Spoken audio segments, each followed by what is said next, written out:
우리는 끊임없이 무언가를 원합니다. 그리고 그것을 얻기 위해서 막 노력합니다. 우리가 정말 원하는 것은 무엇입니까? 진정으로 값진 것을 원하고 있다고 생각하십니까?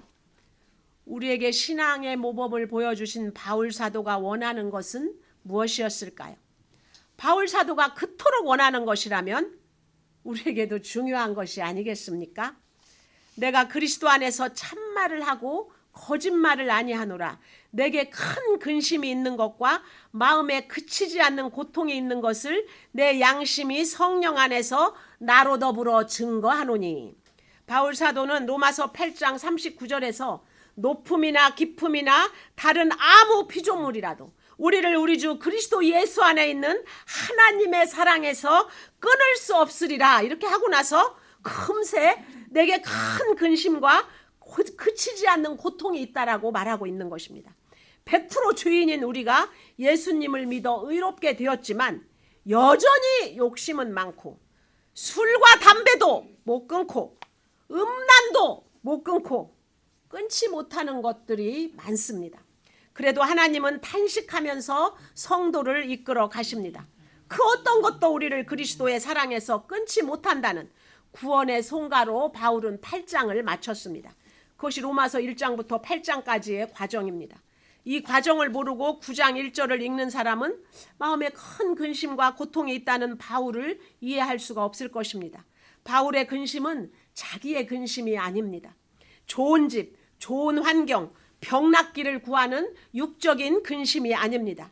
내가 원하는 거 갖고 싶어서 조바심을 내는 야망의 고통도 아닙니다. 3절입니다. 나의 형제 곧 고륙의 친척을 위하여 내 자신이 저주를 받아 그리스도에게서 끊어질지라도 원하는 바라.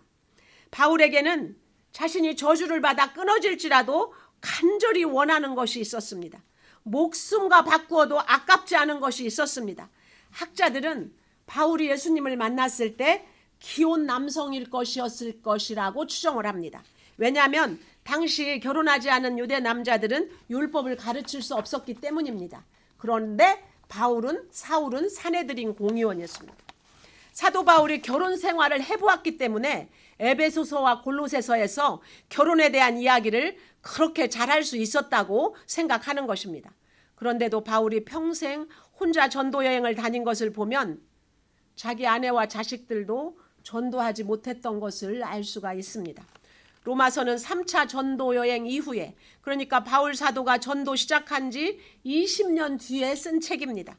바울은 20년 가까이 전도 여행을 다니면서 항상 고륙 형제인 유대인의 회당부터 찾아가서 말씀을 전했습니다. 이방인들은 믿고 돌아오는데 20년이 지나도록 혈육인 유대인들은 예수를 안 믿었습니다. 나로 인해서 많은 믿음의 열매가 나타나는데 내 식구들은 돌아올 기미조차 안 보이는 것입니다. 얼마나 자괴감이 들겠습니까? 큰 근심과 그치지 않는 고통으로 우리가 원해야 할 것은 바로 구원입니다. 그리스도에게서 끊어질지라도 원한다고 한 것은 실제로 그리스도를 떠나도 상관없다는 뜻이 아닙니다. 한때 예수님을 대적하고 스데반을 죽인 바울 자신도 구원해 주신 하나님이 내 가족은 모두 구원하시리라는 확신이 바울에게 있었기 때문입니다. 높음이나 깊음이나 다른 아무 피조물이라도 우리를 우리 주 예수 안에 있는 하나님의 사랑에서 끊을 수가 없으리라. 그런 확신이 있었기 때문에 강한 자신감으로 말하고 있는 것입니다. 누가 우리를 그리스도의 사랑에서 끊으리요? 환난이나 공고나 핍박이나 기근이나 적신이나 위험이나 칼이랴. 이 모든 일에 우리를 사랑하시는 이로 말미암아 우리가 넉넉히 이기느니라. 이 확신으로 우리가 구해야 할 것은 성공과 만족이 아닙니다. 끊을 수 없는 그리스도의 사랑과 승리에 대한 확신은 내 가족의 구원을 위해서 주신 것입니다. 그래서 로마서 8장 사랑의 확신은 로마서 9장 사명으로 연결이 되고 있는 것입니다. 누가복음 15장 탕자의 비유에서 아버지의 곁을 지킨 맏아들은 동생이 돌아왔을 때도 전혀 기뻐하지 않았습니다. 기뻐하기는커녕 이때까지 아버지를 섬겼어도 염소 새끼 한 마리를 안 잡아주더니 방탕한 동생에게는 송아지를 잡아서 잔치를 해주느냐고 화를 벌컥 냈습니다. 이것이야말로 가족 구원에는 관심이 없는 모습입니다. 맏아들처럼 가족이 하나님을 모르고 살아도 관심이 없고 구원받고 돌아와도 전혀 기뻐하지 않는다면 어떻게 구원받은 자라고 할 수가 있겠습니까? 안 믿는 식구들을 보면서도 애통함이 없다면 내 구원의 확신을 점검해 보아야 하는 것입니다. 제가 하는 말이 아니라 성경이 그렇게 얘기하고 있습니다. 바울의 고륙은 안 믿는 정도가 아니라 바울을 핍박하고 예수님을 죽인 사람들이었습니다. 그런데도 바울은 자신이 주님의 사랑에서 끊어질지라도 그들의 구원을 원한다고 말합니다. 이 사랑이 우리에게도 있어야 합니다. 그만큼 돌이키기 힘든 사람들이라는 걸 알았기 때문에 더 절박한 것입니다.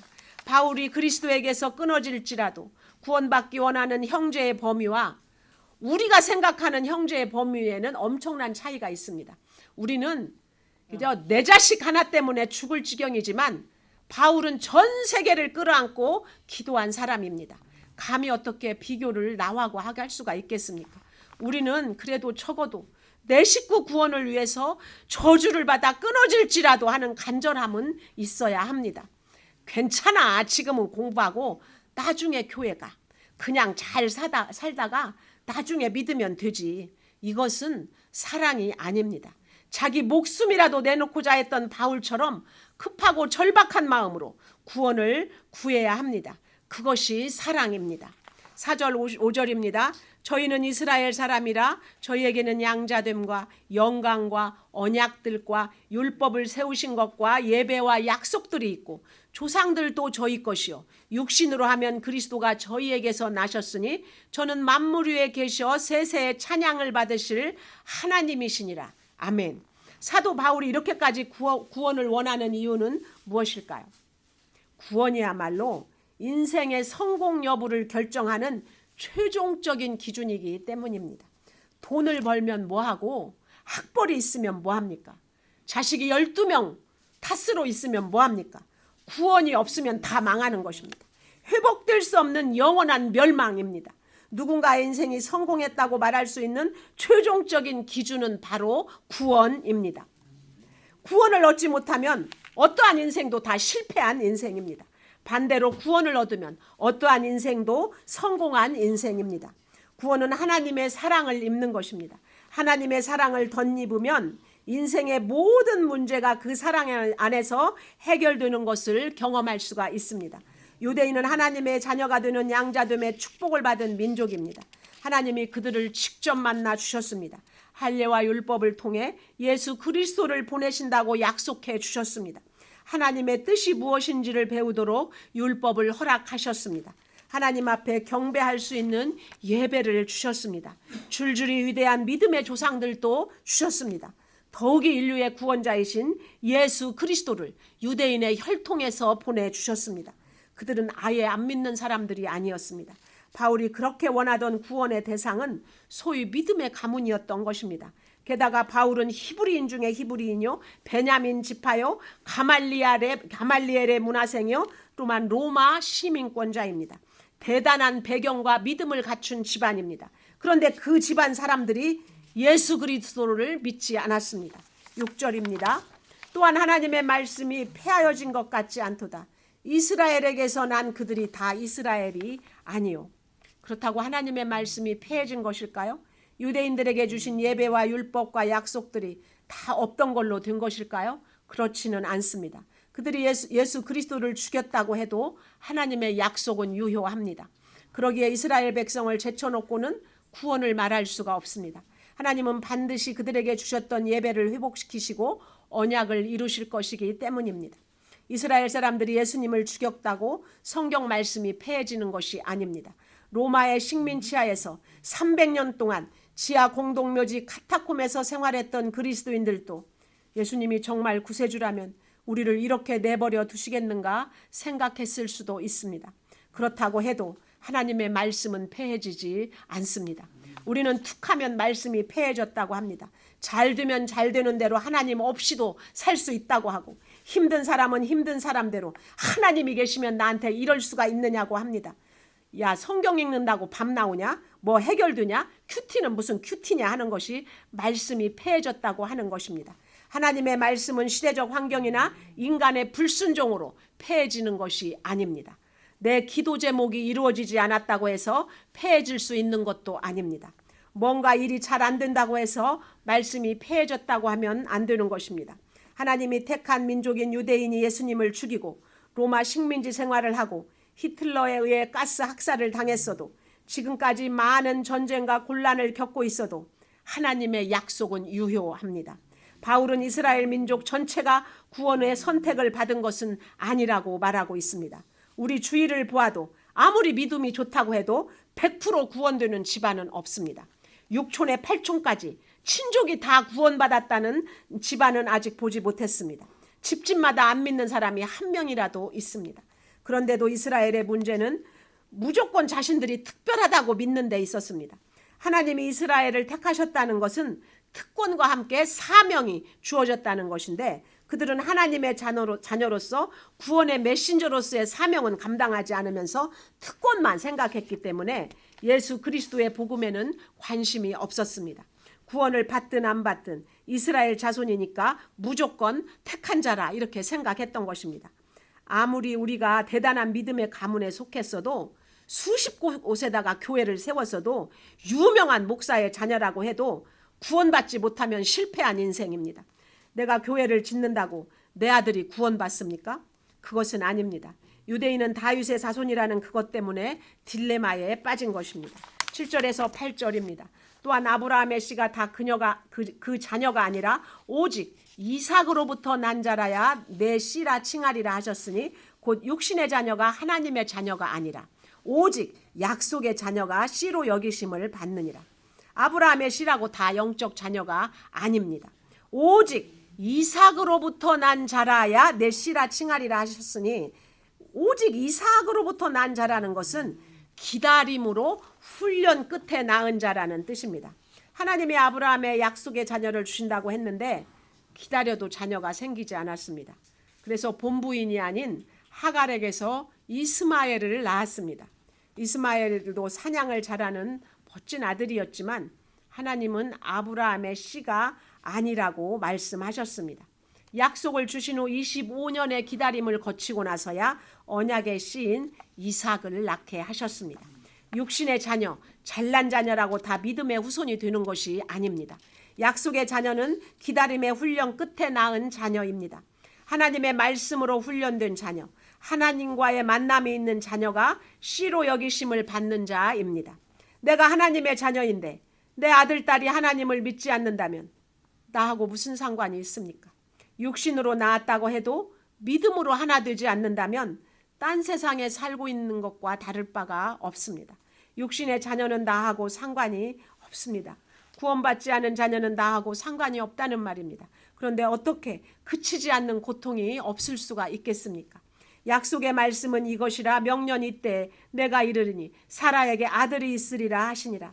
약속의 말씀은 명년 이때에 사라에게 아들이 있으리라 하신 그것입니다. 아브라함이 이미 하갈을 얻어서 이스마엘을 낳았기 때문에 하나님은 오랫동안 훈련을 시키셨습니다. 24년의 훈련을 거친 뒤에 명년 이맘때라는 구체적인 때를 가르쳐 주셨고 이삭이라는 이름도 주셨습니다. 하나님과 상관없이 잘 먹고 잘 사는 사람에게는 약속의 말씀이 꽂히기가 어렵습니다. 이스마엘이 공부 잘하고 효도하고 있어도 그가 약속의 말씀과 상관없는 자라면 안타까움이 있어야 합니다. 자녀가 모범생으로 착하게 잘 지내도 교회 안 가는 것 때문에 안타까운 마음이 있어야 합니다. 그래야 약속의 말씀이 기쁨으로 꽂히는 것입니다. 10절에서 11절입니다. 이뿐 아니라 또한 리브가가 우리 조상 이삭 한 사람으로 말미암아 잉태하였는데 그 자식들이 아직 나지도 아니하고 무슨 선이나 악을 행하지 아니한 때 택하심을 따라되는 하나님의 뜻이 행위로 말미암지 않고 오직 부르시는 이에게로 말미암아 서게 하려 하사. 아브라함은 그래도 구체적인 약속을 받고 이삭을 낳았는데 이삭에게는 같은 시간 같은 엄마에게 쌍둥이 아들이 나왔습니다. 둘 중에 왜 에서가 아닌 야곱을 택하셨을까요? 야곱에게 행위로 택할 만한 것이 있었습니까? 아무것도 없었습니다. 다만 하나님의 부르심이었습니다.